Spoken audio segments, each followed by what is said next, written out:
आथिखालाव तलाय बुहुमनाङैनो कर'ना भाइरासनि जे गाग्लोबनाय बेयाव गासै मानसियानो बेस्थ' जाना दं किसुमाना गिनानै न'आव हाबनाय किसुमान सरकारा गते बुहुमनि मानसिफोरखौ बासायनो थाखायनो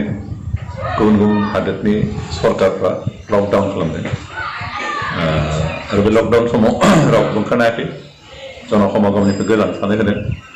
आरो दिनै जोंनि भारत सरकारनिफ्रायबो जिहेतु बेबायदि मोनसे लकडाउन डिक्लेयार खालामदों 24 मार्चनिफ्रायनो आरो बेनिफ्राय जों दासिमहालागै बे लकडाउननि सिङाव दंबाय थायो आरो दिनै आं बेखौनो खावलायनो सानदों जे जों गावखौ बासायनायजों लोगोसे गावनि न'खरनि परियालफोरखौ बासायनाय गामिनि मानसिफोरखौ बासायनाय समाजखौ बासायनाय बेबायदि नोजोर लानानै जों गभर्नमेन्टनिफ्राय जि लकडाउन डिक्लेयार खालामदों बेखौ मानियोब्ला जोबोद मोजां जागोन दिनै बुहुमाव बेबायदि मोनसे गिख्रंथाव जाथाय जानाय समावबो बिटिसि ओनसोलाव इलेक्शननि काउन्सिल इलेक्शननि मोनसे लाहार फाहार सोलिबाय थादोंमोन थांनाय 4 एप्रिलनिफ्रायनो इलेक्शना जानो गोनांमोन किन्तु कर'ना भाइरासखौ होबथानायनि मुङाव जि लकडाउन डिक्लेयार खालामो भारत सरकारा बेनि थाखाय बे इलेक्शनखौ फाथिनो हानाय जायाखिसै फारसेथिं दिनै बिटिसिनि जि टार्म थांनाय बारनि जि इलेक्शननि जुगिदि सायख'जानाय सरकार बिसोरनि टार्मआ 27 एप्रिलाव जोबहैगोन आरो बेखौ लानानै दिनै बिटिसि ओनसोलाव थानाय गोबां दैदेनगिरि राजखान्थि हान्जा आरो गोरों गोरा मेलेमजिबिफ्रा गोबां सिन्था भाबना दङ मा जामारगोन ओरैनो कनस्टिटिउसननि मथे बेयाव मोननै उपाय दङ मोनसेया जाबाय गभर्नरा गावनो दखलाव लानाय नेक्स्ट इलेक्शन जासान्दि इलेक्शन माबानाय जिहेतु इलेक्शननि गेजेरजों सरकार दानाय जालिया इलेक्शना जायाखिसै बेनिखाय बे काउन्सिलनि एडमिनिस्ट्रेसननि सासनखौ चार्जखौ गभर्नरा गावनि जेबो लानो हायो आरो कनस्टिटिउसन गुबुन नियम मथे एक्जिस्टिं जि सरकार बिसोरखौनो जास्ट केयारटेकार सरकार हिसाबैबो दायित्व होनो हायो दा जोंहा बर' बिटिआरनि रायजो राजाफ्रा सिन्था खालामनो गोनां बेनो जे इलेक्शना आसलते फ्रि आरो फेयार जानांगौ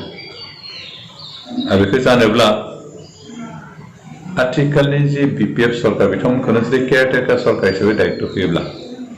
बे नेक्स्ट आफ्टार 6 months जि इलेक्शन जाहैगोन बे फ्रि एन्ड फेयार इलेक्शन जानाय नङा लोगोसे बिपिएफआ इतिमध्य इलेक्शन कन्टेस्ट खालामनो थाखाय इतिमध्य नमिनेशन होखाबाय दा नमिनेशन साबमिट खालामनाय केन्डिडेटफ्रा जुदि सरकार एक्सटेन्ड एबा केयारटेकार सरकारनि बिबान माबायो एसेबाबो पार्सलिटि जानायनि सम्भावना फैयो आरो इलेक्शना इनफ्लुयेन्स जागोन गुबुन फारसेथिं गभर्नरा जुदि गावनि कन्ट्रलाव लाङो सरकारखौ सालायनो बिटिसि सासनखौ अब्ला हले बे गभर्नरनि सासननि गेजेरजों जि इलेक्शन जाहैगोन बे मोनसे निउट्रेलिटि अबजार्भ खालामनायनि गेजेरजों मोनसे पिसफुल फ्रि एन्ड फेयार इलेक्शन जाहैगोन बेनिखायनो दिनै बर'नि गोबां राजखान्थि हान्जा मेलेमजिबि दैदेनगिरिफ्रा सिन्था खालामनानै बांसिनानो अन्तत 80% बर' इन्टेलेक्सुवेलफ्रा बर'नि राजखान्थि हान्जाफ्रा बर'नि गोरों गोराफ्रा 27 तारिखनि उनाव जि बिपिएफनि सरकारा जोबहैगोन बिनि उनाव जाहाथे गभर्नरा लायो एडमिनिस्ट्रेसन बेखौ लुगैदों बेराफारसेथिं बिपिएफआबो एकदम जबरदस्त सरकारखौ नारसिनबाय थादों जे बिथांमोननि माबाखौनो सासनखौनो एक्सटेनसन खालामनांगौ होननानै खिन्थु कनस्टिटिउसनखौ मोजाङै बिजिरना नायोबा बे इतिमध्य इलेक्शन गेलेनो नमिनेशन हारि होनाय केन्डिडेटफोरखौ लानानै एक्सटेनसन खालामनाय बेसेबांखिनि एक्सेप्टेबल कनस्टिटिउसन मथे बेयो साननो गोनां बाथ्रा आरो बिथांमोननि थांनाय समफोरनि जिथु रेकर्ड एडमिनिस्ट्रेसन समाव जि मिसरुल जाबोदों जि करापसन जाबोदों जि इलिगेल खामानिफोर जाबोदों जि सिस्टेम गैयि बायदि सासन खालामबोदों बे गासैबो बाथ्राफोरखौ नायोबा आथिखालनि जि सरकार बिजेपि सरकार जि सरकार अन्तत गते देशखौनो मोनसे सिस्टेमनि गेजेरजों सासन खालामनो होननानै खारबोदों आरो सिस्टेमाव लाबोदों बेबायदि सरकारा आसलते BPF को केयारटेकार सरकार हिसाबै दायित्व होजानाय अबस्थायाव गैया इतिमধ্যে UPPL निफ्राय गवर्नर असमनि मुख्यमंत्री बेनिफ्राय भारतनि नखर बिफाननि मन्त्रि बिथांमोननि इतिमধ্যে जों मेमोरेन्डाम साबमिट खालामबाय जोंनि पार्टिनिफ्राय जे 27 तारिखआव BPF नि सरकारनि टार्मआ जोबोबा जोबखांनायनि उनाव सासननि बिबानखौ गवर्नरनो होनांगौ होननानै इतिमধ্যে मेमोरेन्डाम जों हरबाय जोंल' नङा कंग्रेस साइडनिफ्रायबो होबाय हिरा सरनिया बिथांनिफ्रायबो होबाय आरो आं पार्सनेलि सासे थांनाय 27 जानुवारि खालि सुक्ति जाबाय BTR सुक्ति बिनि सिगनेटरि हिसाबै NDF नि एक्स प्रेसिडेन्ट हिसाबै आंबो गांसे मेमोरेन्डाम हरदों आरो बे मेमोरेन्डामा आसामनि चिफ मिनिस्टार आसामनि गवर्नर आसामनि फाइनेन्स मिनिस्टार हिमन्त बिश्व शर्मा आरो लोगोसे भारतनि नखर बिफाननि मन्त्रि